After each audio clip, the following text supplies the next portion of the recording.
Moritz Erhardt, a 20-year-old intern at Bank of America's investment wing, Merrill Lynch, in London, was found dead amid rumors that he had been working excessively long hours.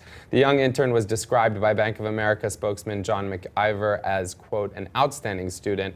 Sally, his passing has really sparked internet claims that he had been working long hours. People are obviously very upset to hear this kind of news.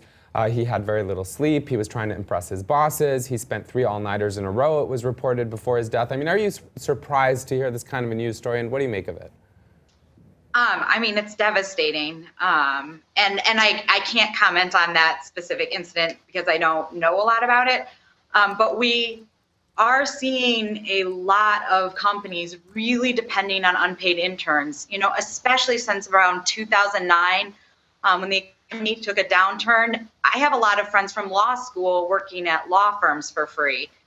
So it's not surprising that interns are working long hours. Even in some of the cases that our law firm is bringing, these interns work really long hours and are doing essential work for these companies. And Tyler, this is obviously one industry. Media, we were talking about, banking, obviously in this incident at Bank of America's Merrill Lynch. But we know, are other industries culpable as well? I mean, are you seeing this kind of thing across the board? Yeah, I've heard of it in nonprofits especially. Mm-hmm. I, for instance, had an internship in college that was at a nonprofit and it was unpaid, but I took it because I thought, whatever, I'm going to get clips. And, it probably did add to my debt because I didn't have time to work a part-time job, so I had to rely more on my loans and my scholarships.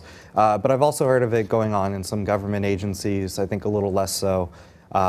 But it's not limited to any particular industry. I think the media are the ones where students are, or recent interns are more willing to speak out for whatever reason, but it's definitely not limited to any sort of particular industry.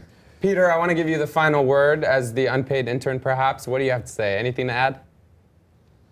Well, I just think that it would definitely be good if companies paid their interns. I think that in the future, in part as a result of the lawsuits, we will see more companies start to pay their interns. You look at the nation, they went from having a stipend to actually doing minimum wage, now complying with the law.